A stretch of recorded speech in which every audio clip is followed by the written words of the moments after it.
ताडोबामध्ये आल्यावरती वाघ बघण्याची जी मजा असते ती वेगळीच असते आणि यामध्ये निसर्गही बघायला खूप सुंदर मिळत असतो।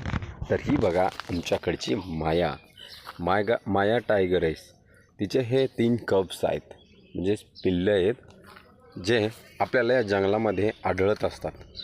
ती खूपच सुंदर दिसायला असते आणि या जंगलाची शोभा वाढवत असते।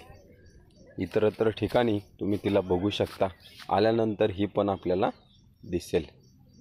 तर नक्की ताडोबाला व्हिजिट द्या, मजा येईल, आवडेल तुम्हाला आणि निसर्ग कसा बघायचा तो खऱ्या अर्थाने दिसेल।